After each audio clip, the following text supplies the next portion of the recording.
Hello again. I'd like to talk a little bit today about my reaction when I first realized that this was more than just a miserable marriage, that it wasn't failure on my part, that this was emotional abuse, and that I was, in fact, married to a narcissist. Um, Again, you are sort of shocked when you hear the word victim. But beyond that, you're angry. I was very angry with myself. I was upset. I was disappointed. I felt stupid. I felt used. Um, just this flurry of emotions that's so overwhelming. And fortunately, I started counseling right away, and she's really helped me sort through a lot of this and help me to understand it. And what's truly important is acknowledging those feelings, acknowledging that they're there. Um, I kept trying to block them out. I kept trying to block them out, and that doesn't work. They don't go away, and they won't for some time. I'm still working through a lot of them, but that initial anger, that initial sense of being upset with myself has started to subside. I realized that I just did the absolute best that I could given my circumstances. And I learned that I was committed beyond belief to try to save my marriage, to try to make it work, to try to fix things.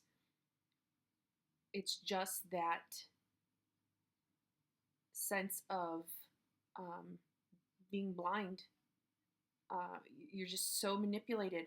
That's what a narcissist does. They manipulate you to the point that you don't see any of it until you are completely outside of it, period.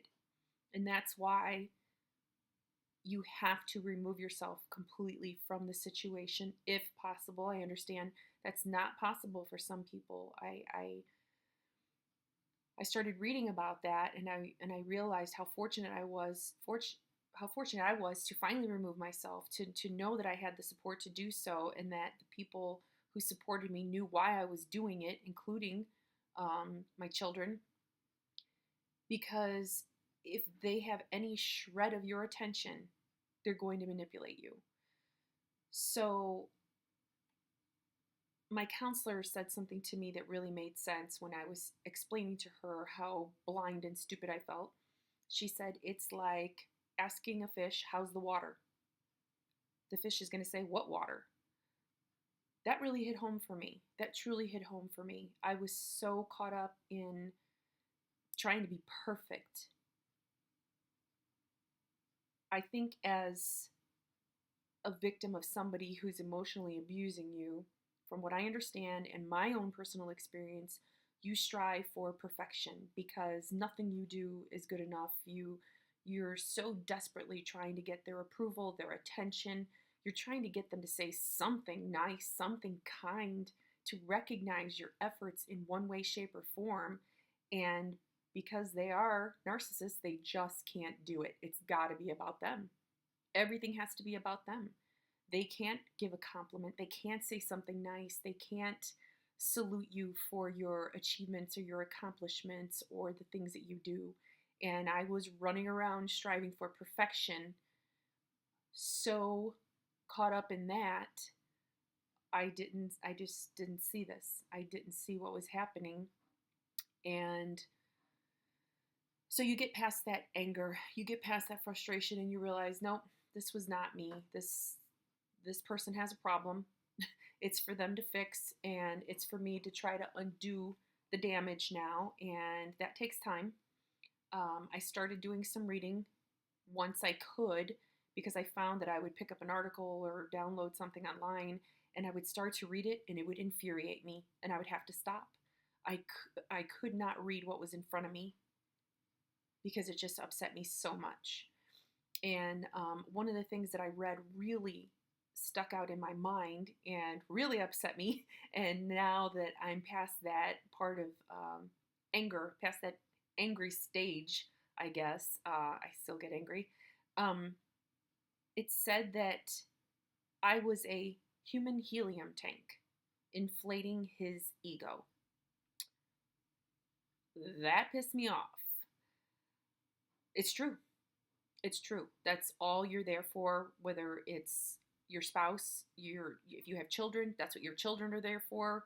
We're all there just to be used. And they don't care who they hurt. They don't care. They don't watch their words. They don't mind their actions. They just wreak havoc everywhere they go. Everywhere they go. And it's terrible. That's what makes it so bad.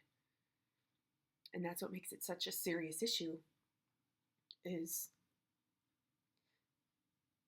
you don't see it. You don't see it happening. You're just trying so hard. You're trying so hard to hold everything together, to hold your family together, to hold yourself together. You don't see it. And so when you do, it's life-changing. And if you're in that situation, I urge you to leave. If you know somebody in that situation, urge them to leave. It'll never change. It will never change.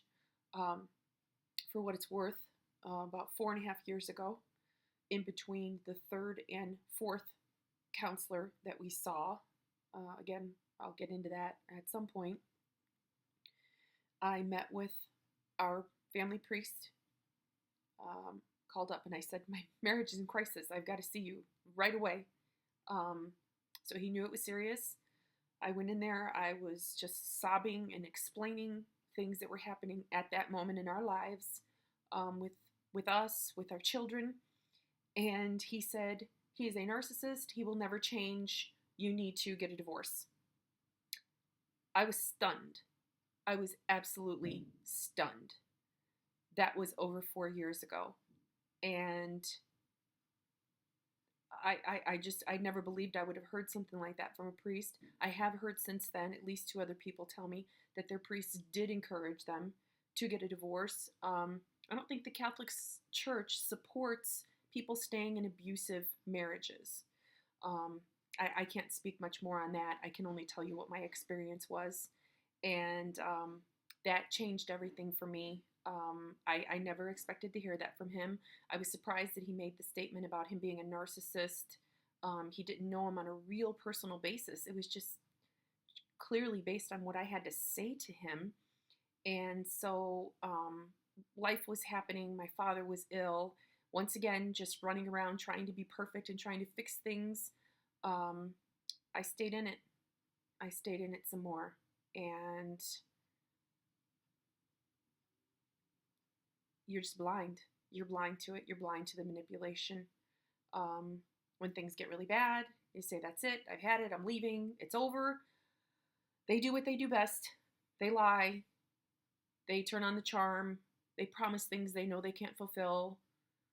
So on and so on and so on. And it's a really difficult cycle to break. They've battered your self-esteem to the point that you believe that your life will be a mess without them. They beat you down mentally so hard that you fear walking away. I didn't fear being alone because as far as I was concerned, I already was alone. It was a very, very lonely marriage. And I thought, well, if I'm going to be alone, I might as well be all alone instead of alone with someone. It was painful. It was extremely painful. It just takes courage. With me, it took something life-changing. It took losing my father. It takes strength. It takes support to finally just walk away. To just walk away and know that the situation you are in will never change. They will never change. They will always be miserable. They will always be hateful. They will always be heartless. They don't care. They truly don't.